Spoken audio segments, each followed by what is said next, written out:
ಇವತ್ತಿನ ವಿಷಯ ಬಿಲ್ಪತ್ರೆ. ಬಿಲ್ಪತ್ರೆ ಶಿವನಿಗೆ ಪ್ರಿಯ. ಈ ಶಿವನಿಗೆ ಬಿಲ್ಪತ್ರೆನ ಮುಡಿಸೋದ್ರಿಂದ ಪಾಪ ಎಲ್ಲ ಪರಿಹಾರ ಆಗುತ್ತೆ ಅಂತ ಹೇಳ್ತಾರೆ.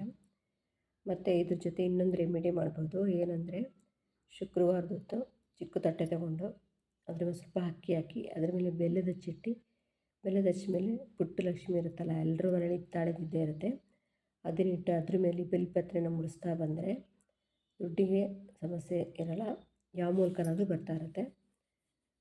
ಇದು ಪ್ರತಿ ಶುಕ್ರವಾರ ಮಾಡುವಂಥದ್ದು.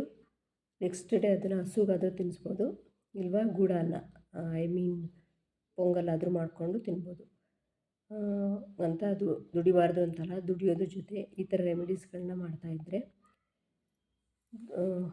ದುಡ್ಡು ಪೋಲಾಗಲ್ಲ, ಸೇವ್ ಆಗ್ತಾ ಬರುತ್ತೆ. ಇದು ಶಿವನಿಗೆ ಅಷ್ಟೇ ಪ್ರಿಯ ಅಲ್ಲ, ನಮಗೂ ಕೂಡ ಪ್ರಿಯ. ಮಾಡಿಕೊಂಡ್ರೆ ಹೇಗೆ ಅಂದರೆ, ಇದು ಬಿಲ್ಪತ್ರೆನ ಕುದಿಸ್ಬಿಟ್ಟು ಕುಡಿಯೋದ್ರಿಂದ ಸಂಧಿಗಳಿರೋ ನೋವುಗಳು ಕಮ್ಮಿ ಆಗುತ್ತೆ, ಆರ್ಥ್ರೈಟಿಸ್ ಎಲ್ಲ ಕಡಿಮೆ ಆಗುತ್ತೆ, ಮತ್ತು ನರಗಳಲ್ಲಿರೋ ಬ್ಲ್ಯಾಕೇಜಸ್ನೆಲ್ಲ ರಿಮೂವ್ ಮಾಡುತ್ತೆ. ನಮಗಿಲ್ಲಿ ಮನೆಗೆ ತಂದು ಕೊಡ್ತಾರೆ. ಇಷ್ಟು ದಿನ ತಂದು ಕೊಡ್ತಿರಲಿಲ್ಲ, ಬೆಳೆದಿರಲಿಲ್ಲ ಅಂತ ಈಗ ತಂದು ಕೊಡ್ತಾಯಿದ್ದಾರೆ. ಅದನ್ನು ದೇವ್ರಿಗೆ ಮುಡಿಸಿ ಅದು ಅದು ತೆಗೆದಾದ್ಮೇಲೆ ಅದನ್ನು ಕುದಿಸ್ಬಿಟ್ಟು ನೀರು ಕುಡಿತೀವಿ. ಗ್ಯಾಸ್ಟ್ರಿಕ್ಕಿಗೆ ಎಲ್ಲದಕ್ಕೂ ಒಳ್ಳೆಯದು. ಎಲ್ಲರೂ ಯಾರ್ಯಾರಿಗೆ ಬಿಲ್ಪತ್ರೆ ಸಿಗುತ್ತೆ ಅವರೆಲ್ಲರೂ ಈ ರೆಮಿಡಿನ ಮಾಡ್ಕೊಳ್ಳಿ, ಮತ್ತು ಹೆಲ್ತ್ಗೂ ಕೂಡ ಯೂಸ್ ಆಗುತ್ತೆ.